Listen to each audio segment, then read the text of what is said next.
Bonjour à tous. Aujourd'hui, nous allons parler de relations hommes-femmes, de féminité, de masculinité et de plein d'autres choses avec mes deux invités.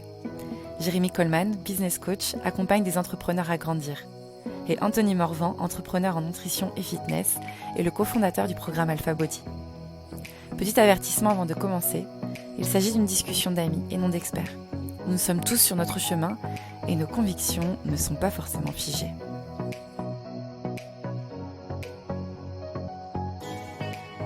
Bonjour à tous, aujourd'hui j'ai envie de vous parler de sujets un petit peu particuliers, vous avez peut-être pu le voir sur mon blog.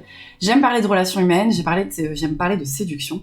Et aujourd'hui j'ai envie dans ce podcast de voir ces différents objectifs, pourquoi il est important d'être entouré de personnes bienveillantes, vous allez voir que c'est le cas pour moi.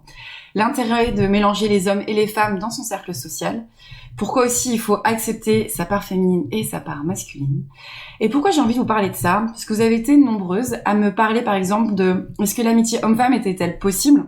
Mon blog parle de minimalisme, mais vous aviez envie de me parler de ça, donc j'ai eu bon de faire ce podcast. Pourquoi les hommes ont-ils du mal à accepter leur part féminine? Et j'ai envie de parler un peu de machisme aussi. Et surtout, j'ai envie de voir le regard d'Anthony et Jérémy, qui sont mes invités d'aujourd'hui, sur la femme, sur son corps et sur les cycles, pourquoi pas, et pourquoi ils sont ouverts et est-ce qu'ils l'ont toujours été. Alors ce que je vous propose, c'est déjà de les introduire et de vous présenter Jérémy. Bonjour Jérémy. Bonjour Lucie. Bonjour Anthony. Bonjour. Est-ce que vous pouvez me dire quelques mots sur vous, en commençant par Jérémy, et si je peux me permettre. Jérémy, on est amis depuis un peu plus de 2 ans. Et pour la petite histoire, Jérémy, c'est à partir de lui que j'ai commencé, à partir de notre rencontre, que j'ai commencé mon chemin vers le développement personnel, en tout cas la femme que je suis aujourd'hui sur le chemin du développement personnel. Donc merci pour ça, j'en suis complètement reconnaissante. Et c'est toi aussi qui va montrer le chemin de la multipotentialité. Ah. Donc voilà, pour mettre Jérémy en introduction, mais vas-y, est-ce que tu peux me dire ce que tu fais aujourd'hui par exemple? Je m'appelle Jérémy Coleman, je suis business coach, donc j'accompagne des entrepreneurs aujourd'hui à augmenter leurs revenus et à s'améliorer en tant qu'humain parallèlement. Ok, donc tu coaches des hommes et des femmes, oui. De tout âge, oui. De tout business à peu près. Okay. Et ça fait combien de temps que tu fais ça? Ça fait maintenant 2 ans que je suis business coach. Ok. Merci Jérémy. Merci à toi. Fin. Et Anthony, est-ce que tu peux te présenter? Donc Anthony, juste que je fasse aussi l'introduction, on se connaît à l'heure où est enregistré ce podcast depuis 1 an. Gros coup de foudre amical, Anthony, et Anthony est aussi entrepreneur. Et tu es pas du tout business coach, même si tu adores le business et le dev perso. Et d'ailleurs, ne soyons pas dans la dualité, parce que ce que tu fais, ça va complètement avec le développement personnel. En effet. Et vas-y, est-ce que tu peux me dire ce que tu fais? Donc je suis, pour résumer, un coach en perte de poids en ligne. Pour l'instant uniquement pour les hommes, mais avec peut-être une ouverture future sur les femmes. Et en effet, j'aime bien allier je pense que quelqu'un qui a besoin de perdre du poids, c'est aussi une problématique mentale, et que j'allie justement le dev perso avec le physique pour justement transformer les gens vraiment en profondeur et sur le long terme. Merci. Avant de vous dire pourquoi j'ai choisi ces 2 invités, je veux juste vous mettre un peu dans la problématique. Aujourd'hui, vous savez, quand on est un homme ou une femme, on est genré, sauf qu'un homme peut avoir des parts féminines et une femme peut avoir une part masculine. Vous avez d'un côté les points féminins qu'on peut appeler anima, donc là ça va avoir donc tout ce qui est compassion, empathie, expression des sentiments, instabilité émotionnelle. Là je vous parle un peu des clichés mais aussi des lois universelles. Et de l'autre les masculins qui est plus donc animus comme on dit, où là ça va être la maîtrise de soi, la bravoure, un certain degré de violence et surtout une force de caractère. Pourquoi j'ai choisi Jérémy, Anthony? Parce que dans notre cercle d'amis, moi c'est vraiment ces 2 hommes-là auxquels je pense que quand je pense aux hommes qui acceptent leur part de féminité.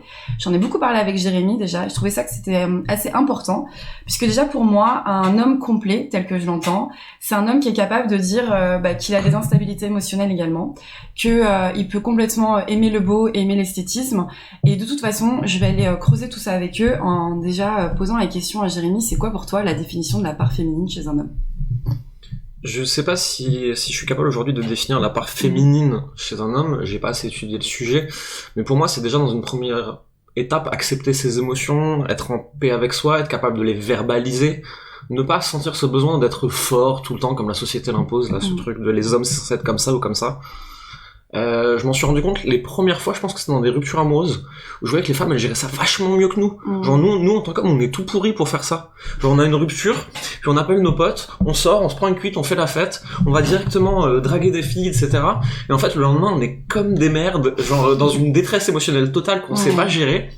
Et je regardais la femme, en fait, et je voyais que dans ces moments-là, elle acceptait d'être triste, elle se posait avec ses copines, elle pleurait, elle mangeait de la glace, on est dans le cliché, évidemment, hein.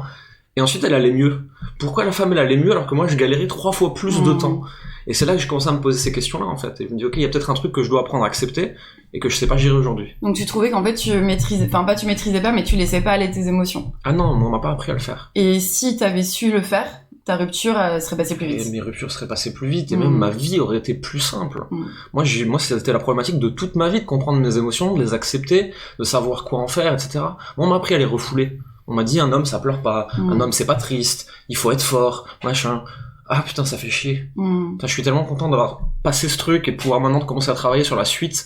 C'était tellement compliqué. Ouais, c'est difficile de se dire je baisse les armes. Et Jérémy, Anthony, vous avez tous les deux un point commun, c'est que vous êtes entourés de femmes hyper inspirantes. Et comment vous l'expliquez ça? Parce que moi, je connais peu d'hommes en fait qui sont entourés d'énormément de femmes. Anthony, tu veux répondre? Ouais, je veux bien répondre. Moi, je pense que pourquoi je suis entouré de femmes justement si inspirantes. Déjà, je suis aussi entouré d'hommes qui sont inspirants. L'idée, c'est de s'entourer de plus de personnes qui nous inspirent le plus possible, et justement sans distinction, homme ou femme, peut-être parce que je les traite justement de la même façon en fait. Je pense que beaucoup d'hommes voient une femme d'une façon différente d'un homme, avec l'idée peut-être derrière d'en créer une relation, ou enfin un côté séduction. Et avec beaucoup de femmes, justement, je ressens pas du tout ce besoin d'aller chercher une ambiguïté, un jeu ou une validation. Et en fait, je pense que les filles le ressentent énormément et se sentent elles-mêmes, enfin le droit d'être elles-mêmes, sans justement craindre que ça va peut-être créer une ambiguïté ou qu'elles sont en train de jouer sur un terrain dangereux. Du coup, forcément, ça leur permet, elles, de rentrer un petit peu plus dans mon cercle, ou de moi me laisser rentrer un petit peu plus dans leur vie, parce qu'elles se sentent pas menacées par une idée derrière la tête, quoi. Je te remercie, Anthony, d'être arrivé directement à la conclusion de ce podcast, de traiter ses potes hommes et ses potes femmes de la même façon. Mais très bien, ok. T'as niqué l'ambiance. Et pourtant, je te jure, j'avais pas fini. Mais excuse-moi, je t'ai... Non, j'avais pas fini. Tu nous avais proposé quelques idées de questions, et comme tu le sais, je ne les avais pas préparées, donc en fait, Anthony n'a pas fait ses devoirs. Merci pour ton honnêteté, Anto. Est-ce que Jérémy, tu as quelque chose à rajouter? Pour ma part, pourquoi je suis entouré de femmes inspirantes, je rejoins Anthony là-dessus sur le fait que, en fait, je suis juste entouré de personnes inspirantes et de personnes qui m'élèvent et avec qui je suis à l'aise. Mais je suis entouré plus facilement que d'autres gens de femmes inspirantes, parce que je les juge pas, parce que je les accepte, parce que je les sexualise pas forcément, parce que on peut parler de tout, c'est-à-dire que si elle me parle de trucs de filles, entre guillemets, je vais pas être traumatisé, je m'en fiche complètement. Et c'est ça, en fait, je les laisse être elles-mêmes, et je suis pas dans le jugement, je m'en fous, quoi. C'est détente. Mais très bien, Jérémy, parce que tu parles de sexualisation, et justement, j'avais envie d'aborder ce sujet, puisque il y a certaines personnes qui disent que les amitiés hommes-femmes n'existent pas, pour la simple et bonne raison qu'à partir du moment où on hétérosexuel, hein, j'entends, parce que à partir du moment où un homme et une femme sont amis, c'est qu'il y a sexualisation, et c'est que au-delà de vouloir passer du temps et avoir des belles conversations, on a envie de finir dans le lit de l'autre. Et nous, on a une amitié où justement, dès le début, on n'a pas sexualisé, ce qui fait que on a réussi à avoir une honnêteté et une vulnérabilité et un certain degré d'amitié qui est tellement fort que la question se pose même plus, en fait. Et et je trouve qu'aujourd'hui, il y a peu de personnes qui sont capables de ça. Justement, le développement personnel, moi, ça m'a aidé de comprendre ça. Ça m'a aidé à comprendre que les amitiés hommes-femmes n'étaient pas forcément possibles dans certaines personnes qui ne connaissaient pas le développement personnel. Et pourquoi? Parce qu'ils cherchaient la validation sexuelle. J'ai envie qu'on parle de la validation sexuelle. C'est ce concept qui va se dire, cette personne, il faut que j'aille voir si elle est capable de coucher avec moi, même pas passer à l'acte, mais juste est-ce qu'elle est capable de coucher avec moi?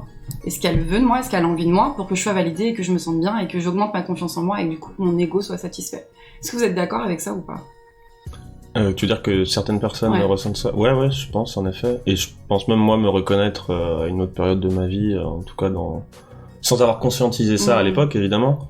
Mais maintenant je me rends compte qu'en m'étant un peu développé, en ayant travaillé sur moi, justement en me validant moi-même, alors pas 100% du temps, hein. Je dis attention, je dis pas que je suis Bouddha et ça y est, j'ai atteint le niveau de conscience ultime. Mais en effet, je pense que plus tu te développes personnellement, moins t'attends de validation externe, du coup, qu'elle soit féminine ou masculine, même par ailleurs. Et en fait, plus tu peux justement avoir des relations authentiques avec les autres, parce que t'es pas en train d'essayer de prendre quelque chose, tu comprends qu'une relation, c'est de l'interdépendance et c'est pas prendre quelque chose à quelqu'un d'une façon, quoi. Clairement. Et j'aime beaucoup, si vous connaissez pas, je vous invite à regarder sur Netflix le documentaire qui a été fait sur Tony Robbins qui s'appelle I'm Not Your Guru. Et dans l'une de ses interventions, donc vous voyez, il est sur scène, c'est l'un de ses, comment on appelle ça, un de ses séminaires, enfin ouais, en semaine, un week-end en séminaire avec ses élèves.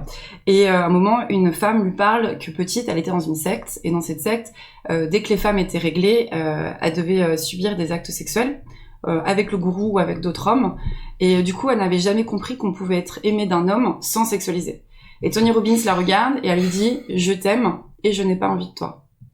Et je trouve ça très fort. Du coup, après, il va chercher des parrains, enfin, des hommes dans la salle pour lui dire la même chose. Et je trouve ça très fort parce que chez les femmes, en tout cas adolescentes, où on se sexualise très vite, vers 13-14 ans, c'est très important. Il y a des femmes qui vont même, et Aurora dans un autre podcast en parle, certaines adolescentes vont jusqu'à baisser leurs notes parce qu'elles veulent moins être bonnes élèves, elles veulent être bonnes tout court en fait, aux yeux des hommes, et elles veulent être validées sexuellement par les camarades. Et moi j'appelle ça un peu en coaching en séduction le syndrome de la salope. C'est je veux essayer de coucher ou savoir si je peux coucher avec tous mes potes autour de moi pour pouvoir être quelqu'un soit de cool ou soit de reconnaissante ou enfin de reconnu. Donc ça c'est la sexualisation, elle est super importante. Ça me fait penser à quelque chose à ce que tu dis justement, c'est un peu cette idée que j'ai pensé le fait d'être vu comme moins bon élève, ça serait un petit peu l'énergie masculine, on va dire, de bien faire les choses, la discipline que t'as un petit peu donné tout à l'heure. Et justement, si t'es pas sûr de ta sexualité, enfin de ta part féminine, tu vas pas justement pouvoir développer ta part masculine. Et même chose chez un homme, tout à l'heure t'as posé la question un petit peu de la définition de la part féminine.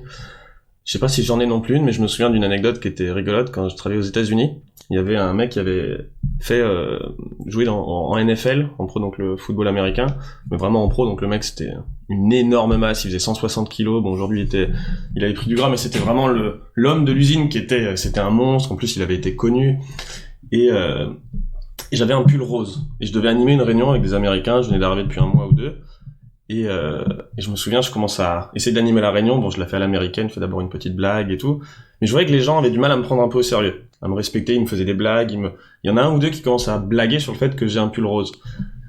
J'essaie de déjouer le truc, bon j'étais un peu plus jeune, je galère un peu, et à un moment, ce gars-là tape du poing sur la table, il se lève et il dit « It takes a real man to wear pink ».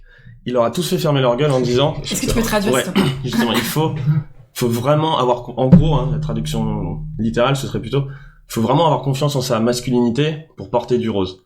Et c'était clairement le mec le plus masculin de la pièce qui disait ça et qui leur avait tous dit « Fermez vos gueules », quoi. Et je me dis, sur le coup, tiens, c'est intéressant, parce qu'en effet, je pense que moi, je sais que je peux avoir l'air gay, il y a beaucoup de gens qui peuvent le penser, et ça m'affecte pas du tout parce que je suis complètement serein dans ma sexualité. Du coup, en fait, ça me va complètement d'assumer cette part de féminité, de porter du rose, parce que moi-même, j'ai pas besoin de me la valider, ma part de masculinité. Et je pense que ce que tu disais là chez les filles, je ressens un petit peu la même chose, c'est, elles peuvent pas, je sais pas, j'imagine mal une femme qui puisse devenir entrepreneur, qui puisse tracer son chemin dans la vie, si elle est pas sûre, justement, elle-même de se valider, sa part de féminité, elle peut pas développer autre chose. Et tu peux pas, du coup, être complet si t'as pas déjà ta base, bien développée. Je suis très d'accord avec ça sur justement savoir où t'en es dans ta féminité, ta masculinité. Effectivement, je vois souvent des hommes dans mon entourage, j'en fréquente moins aujourd'hui qui sont comme ça nécessairement, qui sont dans l'hypersexualisation, qui ont besoin d'être hyper virils, qui ont besoin de montrer genre je suis un bonhomme, je suis là, je suis présent.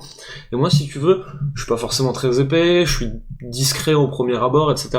Et des fois, il y en a qui veulent prendre l'ascendant du coup au niveau de la part masculine, soit dans la conversation, soit dans l'interaction, etc. Et c'est toujours très drôle, et je l'ai déjà verbalisé, et je leur dis, tu fais quoi là? Est-ce que vraiment t'as besoin de prouver quelque chose? Parce que sache, si on va sur ce terrain-là, moi je suis très serein, tu peux pas aller me chercher là-dessus. Pourquoi t'as besoin de surjouer ta part masculine pour te sentir puissant? Et moi je suis en paix avec moi-même, j'ai pas besoin d'en faire des caisses. C'est l'expression, c'est poser ses couilles sur la table. Est-ce qu'on est obligé de faire ça en tant qu'homme tout le temps? Est-ce qu'on pourrait pas arrêter 5 minutes? Le combat de coach. Ouais, non, ça c'est atroce, je déteste. c'est hyper désagréable quand dans une interaction, en fait, t'as des gens qui jouent à ça. Et c'est peut-être pour ça, justement, quand tu disais pourquoi on est aussi entouré de femmes, c'est que il y a quelques hommes qui ont besoin de ce contexte, de ce combat de coq, et puis parfois tu fais bon, ok, en fait, ça me fatigue, quoi. Passons à autre chose, quelque chose de constructif. Est-ce qu'on peut ne pas faire Et ça, le combat de coq, tu l'as pas avec une femme. Non. Mais c'est parfait, la transition, elle est parfaite, parce que justement, j'allais vous demander, est-ce que vous trouvez que vous avez vos relations amicales avec les femmes sont différentes qu'avec les hommes? Je suis pas sûre de ma syntaxe, mais vous avez compris. Est-ce que vous avez d'autres sujets de conversation? Est-ce que vous avez d'autres approches sur un problème, par exemple? Est-ce qu'il y a certains problèmes que vous allez vouloir aborder avec vos potes femmes? Ou c'est la même chose? Non, plus aujourd'hui. Il y a 10 ans, effectivement, il y avait une vraie différence entre les deux, puisque j'étais plus à l'aise sur le côté féminin, émotionnel avec les femmes. Aujourd'hui, les hommes qui m'entourent, je peux leur parler de la même chose dont je vais parler avec les femmes, donc ça va. Mais effectivement, au début, moi, il y a 10 ans, à 20 ans, je pouvais pas parler d'émotions avec mes potes, je pouvais pas parler de ce que je ressentais suite à une rupture. Ils me disaient, c'est bon, te comporte pas comme ça, fais pas la fille, viens, on va se mettre une cuite et on sort et on va avoir des meufs. Ah, vas-y, quelle horreur. Un steak, une Porsche. Non, c'est ça, un steak, une patate, une Porsche. Va te faire foutre, laisse-moi tranquille. Et effectivement, j'ai mis très très très longtemps à avoir des amitiés masculines avec qui je pouvais partager ça. Ouais. Et toi, Anthony? Je réfléchis, du coup, je sais. Je pense qu'en effet, j'en suis encore au stade où... Tu peux me dire, je n'ai pas de réponse satisfaisante à t'apporter. Je pense que j'ai plus de conversations justement sur les émotions et profondes avec des femmes, mais j'ai aussi des hommes qui sont dans mon entourage avec lesquels je peux l'avoir, mais en effet, aujourd'hui quand même, plus avec des femmes... D'un côté, je trouve que les femmes sont plus ouvertes d'esprit, du coup, il y a tout un tas de discussions qui sont plus faciles à avoir, quoi. Par exemple, parler de sexualité, c'est plus facile, je trouve, avec des amis filles qu'avec des amis hommes. Il y a quand même une certaine pudeur entre hommes, tu vois, ça va être... L'homme de base, il va justement être un peu plus grande gueule sur le sexe, de base, faire des blagues un peu lourdes. Par contre, quand tu creuses et que tu dis vraiment, ok, comment ça se passe, tu vois les insécurités qui sortent, en fait. Non, mais bon, voilà, tu vois. Et c'est vrai que c'est tout de suite un sujet, ouais, qui est, où je ressens plus de pudeur de la part des hommes là-dessus. Enfin, en tout cas, moi, peut-être aussi, j'arrive moins à en parler avec des amis hommes, donc, ce type de sujet, ouais. Je suis vraiment très contente de faire ce podcast avec vous parce que vous me facilitez la tâche, mais à un point, on est vraiment alignés. Parce qu'en fait, ma question suivante, elle va parler justement de la sexualité. Et par exemple, j'aimerais savoir si vous étiez en couple, est-ce que ce serait ok pour vous que votre copine passe autant de temps que moi, par exemple, avec ses potes hommes? Est-ce que ce serait ok? Je me pose la question. Dans toutes mes relations passées, les filles avec qui je sortais avaient des très très très bons amis garçons, il n'y a pas de problème. Moi, à partir du moment où j'ai confiance en moi et où j'ai confiance en la personne, il n'y a pas de souci. Par contre, j'ai déjà été dans la situation où j'ai verbalisé et j'ai dit à la fille avec qui je sortais, moi je suis tout à fait ok que tu le fréquentes, mais sache que lui actuellement il pense ça, il a ça derrière la tête. D'accord. Et sois-en juste consciente. Moi c'est tout à fait ok, je vais pas t'empêcher de le voir, ça me dérange pas du tout, je me sens en sécurité, mais toi dans ta relation prends-le en compte et fais-en ce que tu veux ensuite, t'as le droit de le fréquenter pareil. Mais donc elle, il n'y avait pas sexualisation, mais lui il y avait sexualisation. Ouais, c'est arrivé, ouais. D'accord. Et toi, Anthony? Je pense que jusqu'ici toutes mes copines ont eu plus d'amis hommes que filles, justement. Et que ça m'a jamais vraiment posé de problème. Peut-être un tout petit peu plus au début, il y a quelques années encore une fois, mais aujourd'hui pas du tout. Et notamment, je pense à mon ex, la plus récente avec laquelle je suis resté très longtemps, qui avait plus d'amis hommes. Et en fait, non, ça me pose pas de problème. À partir du moment où de toute façon, enfin, comment dire, il y a pas à être jaloux. Si t'es jaloux, de toute façon, le problème il vient de toi. C'est toi qui as pas confiance en toi. Et à la limite, c'est génial. J'ai envie de dire, même si ça se reproduit, super. Ce sera une occasion de me challenger et de me dire, qu'est-ce qui me dérange moi dans le fait qu'elle voit des hommes. Surtout la jalousie, c'est quoi? C'est t'as peur que l'autre fasse quelque chose. Mais en fait, façon. le problème, c'est que être jaloux et lui casser les couilles, c'est-à-dire que tu vas être malheureux, la personne, elle va se sentir moins bien, tout le monde va se sentir moins bien, et ça n'empêche rien du tout, en plus. Mais justement, ça le force même, parce qu'elle va se dire, bon bah, de toute façon, tu penses qu'il se passe quelque chose entre moi et ce mec-là. Autant que ce soit vrai, tu me casses les couilles le soir quand je rentre. Autant que je le fasse, au moins il y aura une bonne raison à Je suis pas jaloux du tout. Vous en pensez quoi de la jalousie? Je le comprends, mais je le ressens pas. Parce que je me sens en sécurité, en fait, avec moi-même et avec une personne, quoi. Ouais, non, enfin, pareil. Je veux dire, en effet, je comprends l'idée parce que je pense l'avoir été un peu plus à certains moments. Mais aujourd'hui, ça me semblerait tellement lunaire, cette idée de... Déjà, t'es en train de dire, une jalousie, c'est un peu un côté de vouloir contrôler la personne. T'as pas le droit de faire ceci. À la limite, quand bien même la personne est vraiment attirée par quelqu'un d'autre, c'est sa vie, quoi. on en discute, et puis justement je t'en parlais il y a pas longtemps. On allait en parler. Je commence même à considérer le polyamour juste pour le challenge, parce que d'un côté, la monogamie, je pense qu'il y a un côté peut-être très confort, très contrôle, et souvent d'ailleurs le fait d'avoir peur, ça rejoint un peu la jalousie, mais d'avoir peur que quelqu'un, ou d'être jaloux, c'est parce qu'on sait très bien que soi-même on est attiré par d'autres personnes quand on est en couple, et on l'assume pas, on se dit je suis mal en fait. Pour un homme qui est en couple, qui voit une autre fille dans la rue qui est attirée sexuellement, il va se dire putain non, c'est pas bien, et du coup il sait que ça se produit chez lui, donc sa vision du monde c'est que ça se produit aussi chez les autres, mais si chez lui il se le juge comme étant mal, évidemment il va avoir peur que chez sa copine ce soit pareil, et il va la juger pour ça. Moi, c'est pas ça que je ressens en fait, parce que quand je suis en couple et que je suis très amoureux, en fait j'ai pas du tout envie de regarder qui que ce soit d'autre.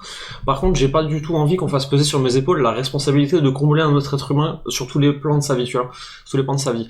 Et donc j'envisage une certaine liberté, je sais pas trop où j'en suis aujourd'hui vis-à-vis de tout ça, je suis encore en train de me poser la question, mais si je devais aller dans cette direction, ce serait plus pour ça, pas parce que moi j'ai envie d'aller coucher avec d'autres gens, mais entre guillemets c'est pour qu'on me foute la paix, tu vois, pour que je puisse être moi et que ça apporte à la personne ce que ça lui apporte, et si cette personne elle a besoin de plus, bah qu'elle aille le chercher ailleurs et qu'elle me laisse tranquille, tu vois. Alors juste pour vous mettre dans le contexte, il faut que vous sachiez que ce soit Jérémy, Anthony ou d'autres amis dans notre cercle social, dans notre bande, de potes accros dev perso, en fait dès qu'il y a friction quelque part, dès qu'il y a un sujet qui nous dérange, dès qu'on voit que ça nous touche quelque chose, et notamment notre ego, on va essayer de se challenger et de se dire ok, je suis pas très à l'aise là, du coup je vais le faire, j'ai peur, du coup j'y vais. Et encore Benoît, mon copain, me disait encore hier soir, si t'as peur, faut que tu y ailles, quoi. C'est justement là où faut que tu ailles. Et c'est pour ça qu'Anthony avait commencé tout à l'heure à parler notamment du polyamour, où t'avais entendu un de tes mentors. Non, c'était pas un de tes mentors. Si, c'est enfin, je l'ai pas rencontré en vrai, mais quelqu'un qui m'inspire beaucoup aux États-Unis, qui a monté un super business, qui est en bonne santé physique, qui est fit, qui a tout un tas de choses sur le papier pour réussir, et qui dit, qui a un peu la vie parfaite sur papier, mais qui dit qu'il avait beaucoup d'insécurité. Il sort avec une ancienne Miss États-Unis ou quelque chose comme ça, et il a choisi de se mettre en polyamour, mais le vrai polyamour, c'est-à-dire où t'as pas juste le droit de coucher avec quelqu'un d'autre, il y a le sentiment. T'as le droit de tomber amoureux, c'est ça qui, en tout cas, peut être plus traumatisant, enfin faire ressortir les traumas encore plus. Et aujourd'hui, et en effet, aujourd'hui, ça s'est produit, et elle est tombée amoureuse de quelqu'un d'autre, et qu'en fait, c'est la chose qui l'a fait le plus grandir. Il est encore en train de le gérer, mais il dit qu'il a jamais été confronté à un tel développement personnel que ça. Et j'ai trouvé ça inspirant. Au début, je me suis dit, mais il est fou, mais il est taré. Pourquoi s'infliger ça? À un moment, faut arrêter. Et à un moment, je me suis posé, et je me suis dit, non, mais en fait, si, c'est génial, parce que ça fait tellement tout ressortir, et si t'arrives à traiter ça, t'es invincible, quoi. En fait, oui, parce que finalement, quand tu n'es pas à l'aise avec cette idée, il y a peut-être aussi une question de dépendance affective, ou de manque de confiance en soi. Et on est d'accord que pour être heureux en couple, faut être heureux soi-même, et donc être complètement comblé. Épanoui, avoir sa mission de vie, sa passion, aller à la muscu et que sais-je. Et oui, la muscu, oui. La muscu, c'est important. Oui, on va faire des tractions. C'est le côté masculin. Et donc voilà. Et finalement, se challenger là-dessus, c'est aussi se dire, ok, si je suis pas à l'aise avec ce qu'elle aille voir ailleurs, c'est peut-être parce que moi, je suis pas à l'aise d'être tout seul, ou je suis pas à l'aise avec le fait que ma propriété privée, ma copine, soit quelqu'un d'autre. C'est la différence entre l'amour et l'attachement, en fait. Justement, c'est, aujourd'hui, on a confondu les deux dans nos sociétés, on est obligé de réapprendre tout ça. C'est que l'amour, c'est un truc que tu ressens, c'est un truc qui se passe à l'intérieur de toi, ça t'appartient, et t'as pas à le projeter sur l'autre. Tu fous la paix à l'autre personne. L'attachement, c'est tu es à moi. Si je t'aime, est-ce que ça te regarde? Voilà, la phrase de Nietzsche. Si je t'aime, est-ce que cela te regarde? L'amour, normalement, c'est pas un truc genre, c'est pas parce que je te dis je t'aime que tu deviens ma possession, en fait. Je t'aime, c'est-à-dire que je ressens de l'amour en pensant à toi. Ça ne te concerne pas. Faut laisser les personnes tranquilles avec ça. L'attachement et la vision du couple d'aujourd'hui dit si je t'aime, tu m'appartiens. Je pense qu'il y a beaucoup de choses à aller travailler de ce côté-là. Je pense que c'est très challengeant émotionnellement. Je pense qu'aujourd'hui, j'en serais pas capable. Mais je l'intellectualise et je commence à essayer d'y réfléchir en me disant il y a peut-être un truc à questionner vraiment là-dessus, quoi. Et justement, ce côté aussi d'utiliser l'amour et notamment la monogamie. Et encore une fois, je parle sans juste intellectuellement parce que je suis moi-même non pas ni dans une relation polygame ni même monogame, donc tu es célibataire, donc c'est facile d'en parler. Tu veux déposer ton CV peut-être. Et mais c'est vrai que cette idée de souvent on utilise un petit peu l'autre dans un couple pour se rendre spécial. C'est si cette personne que moi je trouve spéciale m'aime, c'est que je suis moi-même spécial. Et en fait l'idée que cette personne est aussi une autre personne qu'elle trouve spéciale, ah mince, mais peut-être que moi-même du coup j'en suis un petit peu moins spécial, sauf qu'en fait c'est en effet chercher quand même une validation externe si t'as besoin de quelqu'un d'autre pour te sentir spécial. Et sans rentrer dans des délires égocentriques de oui, on est spéciaux, en fait, on est tous égaux. Non, c'est cette idée de, est-ce que tu es bien avec toi-même sans la validation externe de quelqu'un d'autre? Et justement, ce concept permet de... J'avais la discussion avec un de mes coachs qui m'accompagne sur tout ce qui est émotionnel, et en fait on a réalisé que si quasiment toute ma vie je suis sorti avec des filles qui étaient dépendantes affectives, c'était un problème d'amour de soi. Et en fait dans ma tête le petit schéma c'était si cette personne m'aime autant jusqu'à me rendre complètement cinglé, c'est que je suis digne d'amour. Ouais, mais du coup je me guérissais dans la relation, tu vois, et ensuite quand j'allais mieux, et ben en fait cette personne elle m'étouffait forcément, Bah oui. et donc tu bousillais la relation et ainsi de suite. C'est un schéma bien dégueulasse. Moi aussi j'ai à peu près vécu la même relation. Il y a Lucie qui fait une drôle de tête. Les sauveurs. Ouais, complètement, ouais. Triangle de Karpman. Tout à Est-ce fait. que tu veux expliquer ce que c'est le triangle de Le Karpman? triangle dramatique, c'est un schéma relationnel complètement pourri qu'on reproduit tous à un moment ou à un autre, je pense. C'est le triangle sauveur, victime, bourreau, en fait. Et quand on se place dans un des trois et qu'on place l'autre dans un des trois, ça nuit à la relation, parce qu'en fait, on prend pas la responsabilité de ses propres émotions et actions, et on essaie de prendre la responsabilité de l'autre potentiellement, ou de lui mettre la responsabilité sur ce que nous on ressent, etc. Puis à un moment ça tourne et tu commences sauveur, tu finis bourreau, Ouais, puis toujours, victime. Et... En fait tout le monde, ce qui est important aussi c'est que tout le monde perd à la fin. Ouais, c'est un jeu où tout le monde perd. Tu peux pas gagner ce truc, jamais. Est-ce que vous pouvez me donner un exemple de victime? Des personnes qui sont pas à l'aise dans leur relation et qui disent ouais il est méchant avec moi, alors qu'en fait non, c'est ta responsabilité, t'as qu'à pas rester, quoi. Tu m'abandonnes, tu rentres tard. En fait chaque plainte est un signe de victimisation, parce que se plaindre, c'est pas forcément appeler à l'aide. Appeler à l'aide, c'est quelque chose, dire attention, je suis perdu, j'ai besoin d'aide, est-ce que quelqu'un Tu peut prends la m'aider? responsabilité de Voilà, de j'en l'aide. prends. ça, dans ce Mais cas-là. non, mais tout à fait, je distingue bien, mais par contre, juste se plaindre sans rien faire, c'est un signe de victimisation. Complètement inconscient, c'est ça qui est tragique. Ouais, on fait Et une tous. fois que tu commences à voir le monde avec ce spectre-là, tu sors un peu de la matrice et tu te rends compte que dans beaucoup de situations, les gens le font, ou nous-mêmes d'ailleurs, hein, on peut jamais complètement en sortir, mais c'est en effet dramatique, quoi. J'aimerais qu'on revienne un petit peu sur la masculinité, et j'aimerais savoir si vous, petit, vous aviez pu entendre des phrases concernant ça. Voilà, faut jouer au foot, un homme, ça pleure pas, il faut être fort, mon fils. Je l'ai entendu il y a 15 jours. Okay. Donc toi, t'es toujours pas sorti de ça? Je pense pas, moi, l'avoir entendu, mais je l'ai vu, quoi. Okay. Mon père est un peu une caricature de l'homme, sans forcément non plus être macho ou quoi, mais c'était vraiment la personne très renfermée, très dure, qui pleurait jamais. Donc oui, le message, il était inconscient, en effet, mais il était bien présent, quoi. Par les émotions, quoi? C'est quoi ce truc? Ah non, moi c'était carrément verbalisé. C'est-à-dire Ouais. que, en fait, mon père me l'a dit toute mon enfance, mais il me l'a encore dit il y a 15 jours, dans un sujet un peu conflictuel où je lui ai dit, écoute, t'arrêtes avec ta crise d'angoisse et tu vas verbaliser ce que tu veux vraiment me dire au lieu de mettre ça sur un autre sujet à la con. Et il m'a répondu, je suis un homme, j'angoisse pas. Et il a même pas fait exprès, il s'en est pas rendu compte, hein. Moi, toute ma vie, on m'a dit, t'es un homme, tu pleures pas, t'es un homme, t'es solide, t'es un homme, t'es fort. Oh non, mais attends, est-ce que je pourrais pas être fort et pleurer? Fous-moi la paix, quoi. Si je suis triste, enfin... Ok.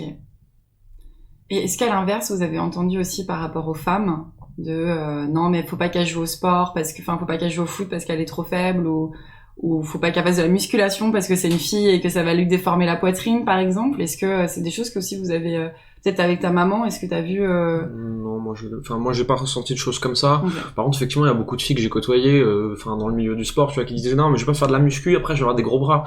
Alors, je vais t'expliquer 2-3 trucs. Ça fait 10 ans qu'on essaye, ça marche toujours pas. Exactement.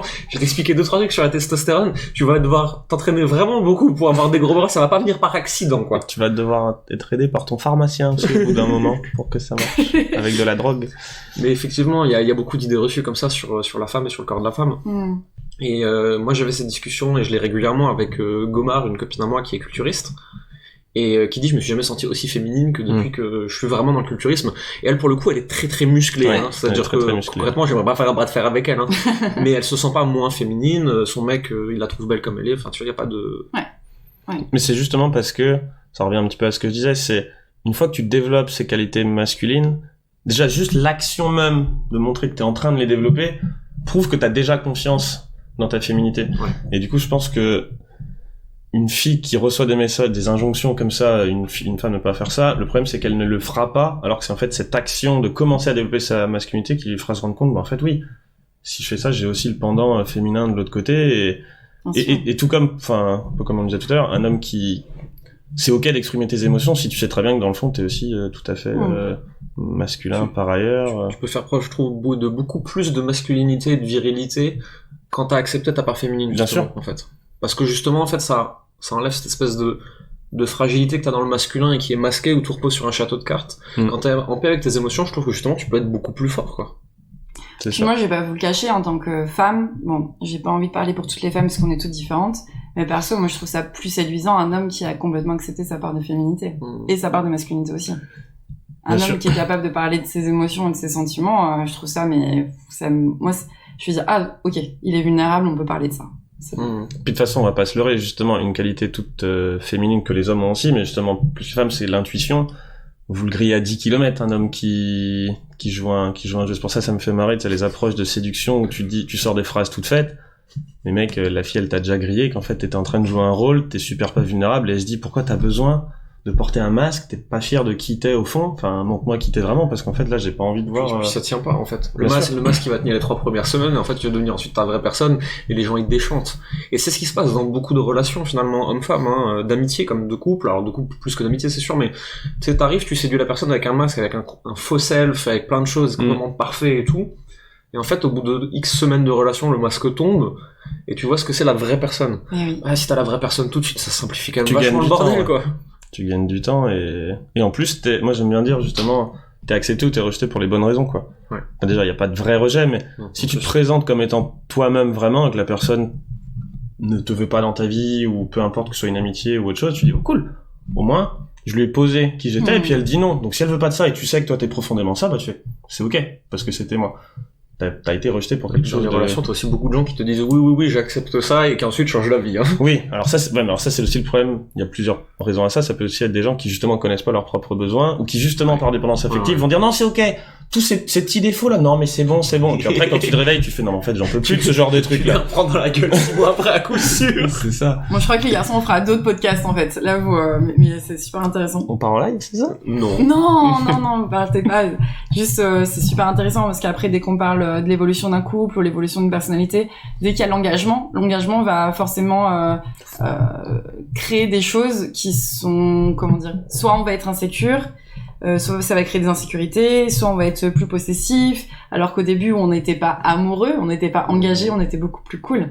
Et l'engagement crée c'est ça, une insécurité. Effectivement. J'aimerais qu'on parle aussi d'un sujet qui m'a vraiment pas choqué, mais qui m'a perturbé avec vous deux. C'est que vous êtes deux hommes avec qui on peut parler d'absolument tout. Et on peut parler par exemple de nos cycles. Bon, moi j'en parle pas trop avec vous parce que je suis peut-être pas encore assez à l'aise, mais je sais que par exemple on a une très bonne pote, Jérémy, qui hésite pas à dire non mais là c'est pas le moment de me parler. Enfin je suis pas très bien. Et en plus je lui réponds à ça, je fais t'as intérêt que tu sais très bien que quand t'es comme ça tu ressens ça et ça, va t'acheter des chips, de la glace, assieds-toi sur ton canapé Et on verra plus tard. Et puis on verra plus tard, tu vois. Donc il faut savoir qu'en fait Jérémy et Anthony ont tous les deux des métiers qui sont extrêmement liés à l'émotionnel et aux hormones et qu'ils le comprennent très bien. On va en parler avec chacun d'entre vous par rapport à vos métiers. On va commencer par toi Jérémy. Ouais. Il y a quelque chose que tu m'as dit il y a pas longtemps. J'ai une de mes coachées qui est pas bien, qui a ses règles. Et c'est ok, et je lui ai dit d'arrêter de se prendre la tête et on attendra. Il faut que tu saches quelque chose, que Jérémy, quand moi j'étais adolescente, que quand j'ai été réglée, j'ai eu plein de soucis par rapport à ça. Et un jour mon père en avait tellement marre que je galère, qu'il m'a dit écoute, si tu sais pas les gérer, c'est moi qui vais les gérer à ta place. Est-ce que tu veux qu'on fasse ça? Et voilà. Oh la violence. Lourd. Lourd, exactement. Oh la violence de cette phrase. La violence. Et moi, du coup, j'étais assez... c'est des choses que j'ai somatisées, hein. Je pense que après les problèmes médicaux que j'ai pu avoir avec ça plus tard viennent un peu de cette relation que j'ai peut-être eue avec mon père. Et toi, quand tu me dis un truc comme ça, je me dis mais attends, le gars il a 40 ans d'avance, c'est incroyable. Qu'est-ce que ça fait? Est-ce que tu trouves que les femmes, elles ont plus confiance en toi quand tu dis ça? Est-ce qu'elles sont plus apaisées? Est-ce que tu arrives à aller plus profondément, en tout cas dans leurs insécurités et dans leurs émotions, pour pouvoir mieux les aider après? Elles peuvent se sentir plus vulnérables, peuvent me parler de tout. Mais en fait, si tu veux, moi, mes clients, quand ils ont des baisses de mindset et de morale, je sais très bien que c'est parce qu'il y a eu un truc précis qui l'a déclenché. Donc, première question que je pose, c'est quel est ton état de santé? Est-ce que t'as assez dormi? À qui t'as parlé récemment? Qu'est-ce qui s'est passé? Qu'est-ce que t'as lu? Et si j'ai une femme qui avait un mindset à toute épreuve et qui du jour au lendemain est à plat émotionnellement, je vais lui poser la question, où est-ce que t'en es de ton cycle? Parce que c'est un tel bouleversement hormonal que ça crée des choses en fait dans ton comportement, dans tes émotions, et au lieu de lutter contre, juste accepte-le, attends 5 jours, ça va passer quoi, et puis enfin on reprend correctement.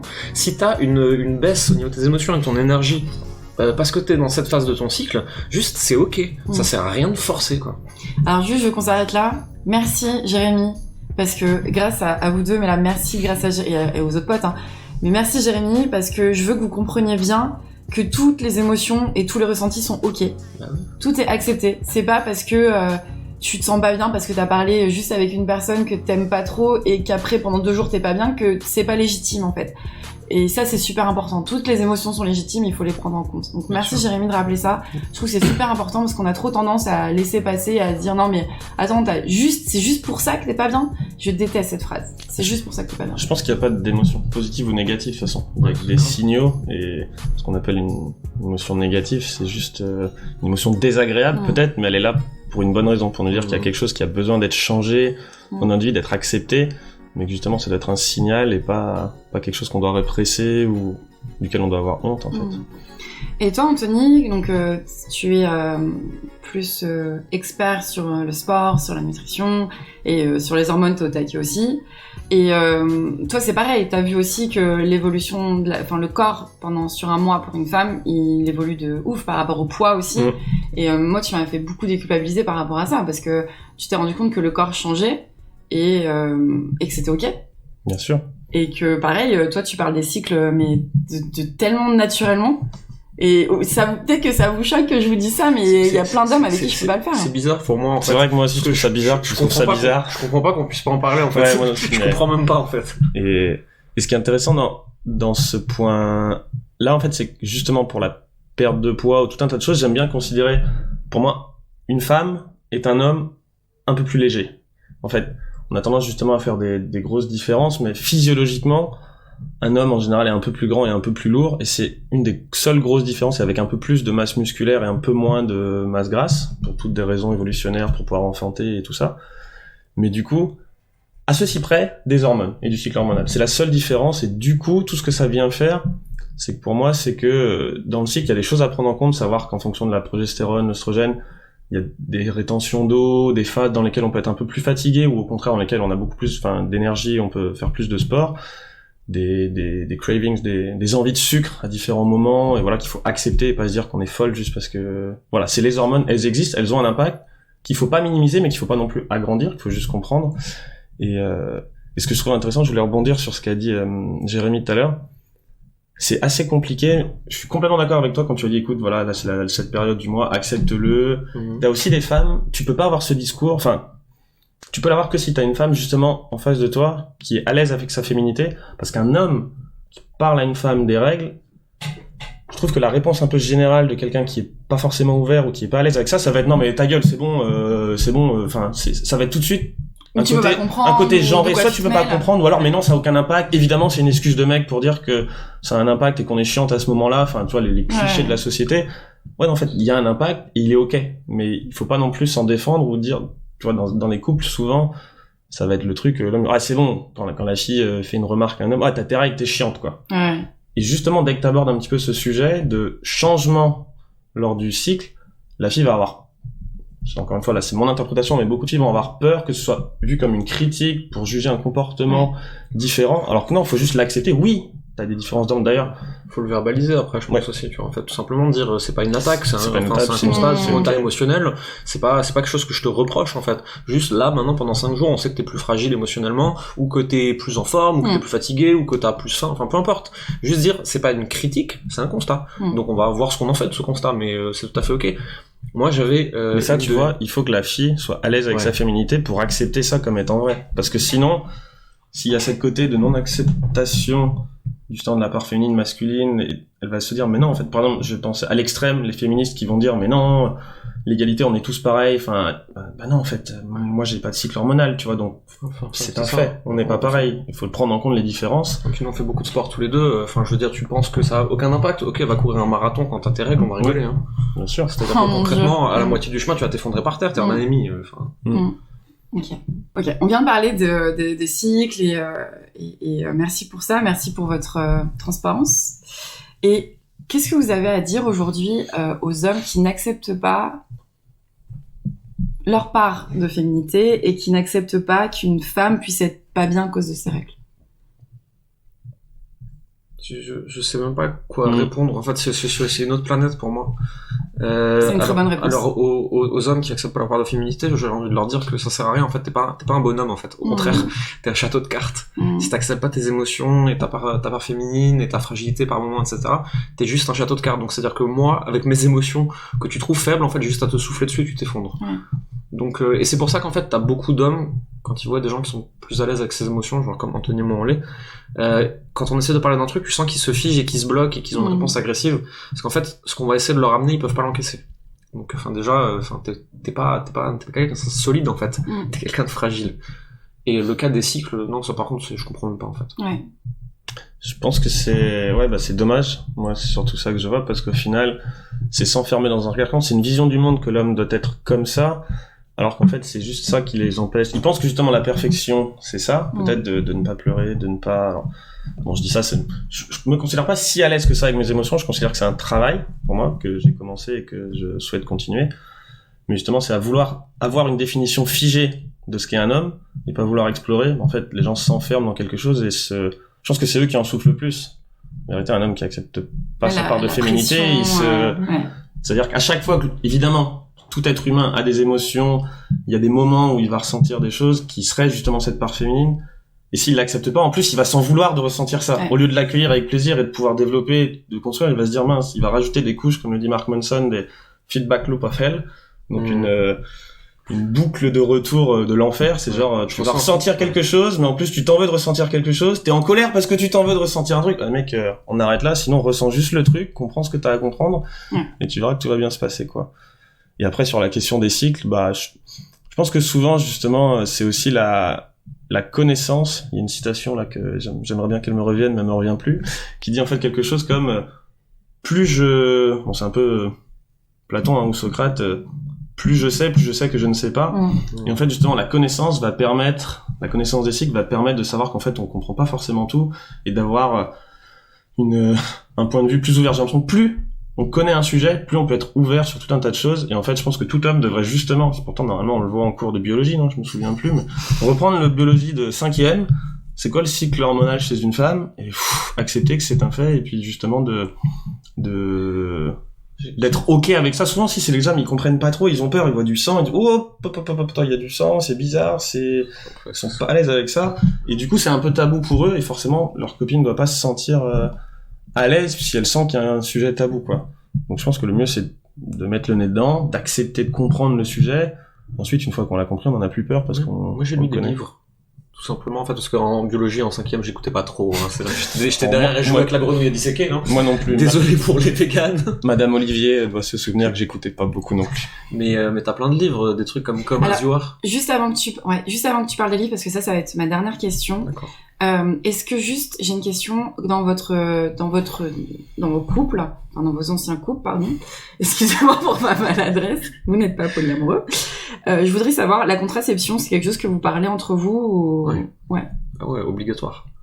Parce oui. que, l'homme est autant responsable que la femme de ça. Oui, enfin, je veux dire, t'es à deux, quoi. Enfin, oui, c'est clairement. Ça a été toujours un sujet complètement transparent, moi. Moi, il y a une de mes ex, c'est moi qui avais le rappel pour sa pilule sur mon téléphone. Parce que sinon, elle oubliait, alors que moi, j'oubliais pas, tu vois. C'est moi, je vais pas oublier. J'ai 2-3 potes comme ça où sur leur téléphone il y a une alarme tous les jours à la même heure et il y a écrit bonbon anti-bébé, tu vois. Non, et puis enfin moi j'ai toujours parlé de contraception avec toutes mes ex, sans aucun tabou et sans aucun problème. Bien sûr, moi aussi. Ouais. Ça me concerne, quoi. Enfin. Ouais. J'ai une autre question. Ça vous fait quoi une femme qui gagne plus que vous? Je l'ai pas vécu. Donc là j'ai envie d'intellectuellement te dire que je m'en fous. Peut-être qu'émotionnellement ce serait pas le cas, j'en sais rien. En fait, si j'ai gagné assez pour subvenir tranquillou à mes besoins, en fait, qu'elle gagne plus, je m'en fous. Ouais, il y a un moment où vous allez pas surenchérir, quoi. Voilà, c'est ça, si tu veux. Par contre, si je peux pas subvenir mes propres besoins et que c'est elle qui subvient au mien, je pense que je serais mal à l'aise. Et je pense que c'est con d'être mal à l'aise, mais je pense que je le serais. Ouais, moi je pense que je m'en fous, mais en effet, pareil, je veux quand même être indépendant, et parce que je pense que j'ai pas envie que quelqu'un dépende de moi, et j'ai pas non plus envie de dépendre de quelqu'un. Je pense que c'est malsain. Au final, on voit pourquoi il y a aussi beaucoup plus de divorces aujourd'hui qu'à l'époque, c'est parce que les femmes travaillaient pas. C'est pas parce que les femmes sont plus malheureuses aujourd'hui en couple qu'avant. Il y a 50 ans, elles étaient déjà malheureuses, sauf qu'elles avaient pas de travail, donc elles pouvaient pas quitter leur mari, et elles étaient un petit peu condamnées à rester dans un couple.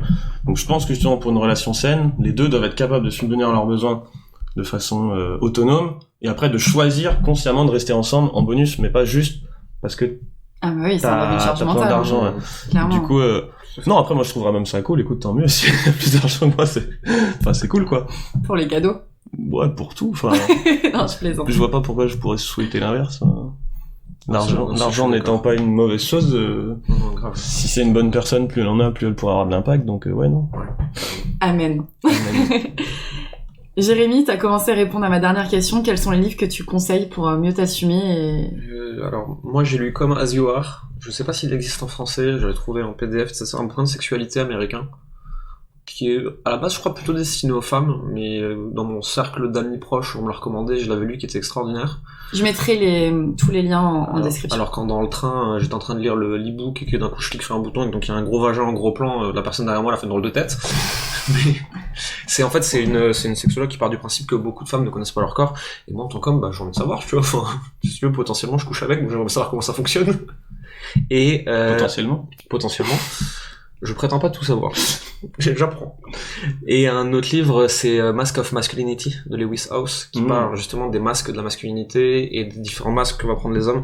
Et c'est assez bien foutu parce qu'il interroge des clichés de chaque masque et qui ont dépassé leur masque justement de violence, d'humour, de réussite, de plein de choses comme ça. Donc c'est un bouquin qui m'a beaucoup plu, ça. Merci Jérémy. Anthony qui regarde dans sa bibliothèque. Nous sommes chez Anthony et il a énormément de bouquins et il se dit mince, qu'est-ce que je vais lui sortir d'intéressant. Oui, c'est exactement et pas ça. comme Jérémy et des choses un petit peu originales. Non, mais en fait, justement, j'étais plutôt en train de me dire que je vais pas forcément choisir un livre particulièrement sur la féminité pour commencer, enfin sur le rapport homme-femme. Je vais recommander mon livre préféré que je recommande un peu partout, c'est Sapiens. Parce que c'est quelque chose qui permet de comprendre en général l'humanité, et je pense que ça commence là, et quand on comprend un petit peu le fonctionnement du monde, déjà il y a tout un tas de choses qui se comprennent, notamment il y a beaucoup de notions assez avancées en filigrane dans ce livre sur le bien, le mal, les croyances, donc beaucoup de choses. Et si je devais en choisir en revanche un deuxième, plus axé sur le rapport homme-femme, ce serait The Way of the Superman de David Deida. Je connais pas le titre en français, je suis même pas sûr qu'il soit sorti en France, mais qui est vraiment sur ce rapport énergie féminine, énergie masculine, mais sans parler de genre. C'est-à-dire, un homme peut avoir une énergie féminine, enfin, et ce rapport dans un couple entre les deux, et comment les deux sont importants, et que les deux en aient conscience, et... J'essaierai de trouver s'il est pas en français, au moins des blogueurs sur les livres qui ont réussi à les condenser ou en faire des commentaires de texte. Je pense que ça doit se trouver. Je vous le mettrai en lien de description. Et pour finir, peut-être un dernier qui serait juste un livre sur la psychologie de l'évolution. Je crois beaucoup sur notre psychologie, les réflexes qu'on a, tout un tas de choses sur comment ça s'est construit de façon évolutionnaire. Et il y a justement beaucoup comment est le rapport homme-femme aujourd'hui dans notre société qui s'explique par des années d'évolution. Donc des choses qui sont profondément ancrées et qui parfois sont... Du coup, on apprend à les accepter parce qu'on se dit, ok, c'est là parce que mes grands-parents l'avaient et ainsi de suite et ainsi de suite. Ça s'est développé au cours de centaines de milliers d'années. Donc si je le ressens, ça veut pas dire que je suis un gros connard, c'est juste que c'est là, c'est comme ça. Et en revanche, savoir qu'est-ce qui est et ensuite qu'est-ce que je veux changer, comment le dépasser, savoir que ça va demander du travail. Mais du coup, apprendre à accepter des choses qui sont aujourd'hui dans la société sans forcément juger en disant ça c'est pas bien. Ok, c'est pas bien, mais ça m'avance pas de savoir que c'est pas bien. Le fait que... C'est David Hawkins, non, Stephen Hawkins. Stephen Hawkins, ouais. Non, c'est pas Stephen Hawkins non plus. Richard Dawkins, pardon. Qui dit le fait qu'une chose soit que je condamne une chose éthiquement ne la rend pas moins vraie. Il y a des choses dans la société aujourd'hui qu'on peut juger comme étant pas bien, mais c'est quand même des faits et savoir d'où elles viennent, ça permet justement de les dépasser et de les changer. Donc je dirais sur le rapport homme-femme, moi ça m'a beaucoup aidé de comprendre d'où ça vient tout ça et après de choisir ok parmi tout ça. Je les accepte comme étant vrais aujourd'hui, mais qu'est-ce que je veux changer moi quoi. Ok. Voilà. Merci beaucoup. J'ai envie de conclure sur des caractéristiques du psychanalyste Philippe Blasquez que je suis, qui est spécialisé dans la séduction et dans le couple. Et lui, il a trouvé 7 caractéristiques de la femme d'aujourd'hui. Je vais vous les citer. La première, c'est elle a compris que sa valeur n'avait rien à voir avec sa sexualité ou son physique. Elle ne souhaite pas être en compétition avec les autres femmes. Elle ne rejette pas son féminin par peur de perdre le pouvoir. Elle se préoccupe de son impact sur les autres et sur le monde. Elle n'a pas besoin du regard de l'homme pour aimer son corps. Elle recherche l'alliance avec le masculin et a compris la valeur des relations amoureuses. Elle est ouverte et en constante évolution. Voilà pour la femme. Il a fait la même chose pour l'homme. Il n'est pas gouverné par son ego. Il accepte ses émotions et n'a pas peur de les montrer. Il utilise sa force pour faire le bien. Il respecte les femmes et honore le féminin en elles. Il n'est pas contrôlé par sa sexualité. Il se soucie de son impact sur les autres et sur le monde. Et enfin, il ne rejette pas ses qualités physiques qui font de lui un homme et exprime sa masculinité sans renier sa féminité, et vice-versa. Merci Jérémy, merci Anthony d'être à mon micro, d'avoir accepté mon invitation. Ça me fait extrêmement plaisir d'avoir parlé de ça avec vous. Je pense qu'il y aura d'autres podcasts avec vous, je le sens. Et merci beaucoup, j'espère que ça vous a plu à vous de nous avoir écoutés, merci. Et on se revoit très vite avec un prochain sujet et de prochains invités. Je vous laisse dire au revoir. Merci à toi Lucie de nous avoir permis de parler de ça, c'est très cool de pouvoir en parler un peu plus publiquement, sans ça va être entendu, etc. Parce qu'effectivement c'est un sujet qu'on traite toute l'année dans notre bande de potes et c'est cool de pouvoir en parler un peu autrement. Donc merci à toi et merci aux gens qui vont écouter ça jusqu'au bout, qui vont passer un moment avec nous. Exactement, merci beaucoup et sujet intéressant, belle discussion en trio et en effet j'ai hâte de voir un peu les réactions des gens, s'il y a des questions, des points qu'on peut élaborer un peu à un autre moment, donc avec plaisir, je lirai les commentaires. Ça marche. Et à la fin de ce podcast, je vous donnerai toutes les informations pour retrouver Jérémy et Anthony sur leur réseau. Merci à tous d'avoir écouté l'intégralité de ce podcast. Pour retrouver Jérémy et Anthony, je vous invite à vous abonner à leur page Instagram respective, Jérémy Coleman et Anthony Morvan. Vous pouvez également retrouver Anthony sur son podcast Perspective et Jérémy sur sa chaîne YouTube Jérémy Coleman. Les liens sont disponibles en description. Je vous invite à vous abonner à ma chaîne si ce n'est pas déjà fait et à me mettre 5 étoiles sur iTunes Podcast pour m'aider à faire grandir mon podcast. Je vous dis à très vite. Ciao.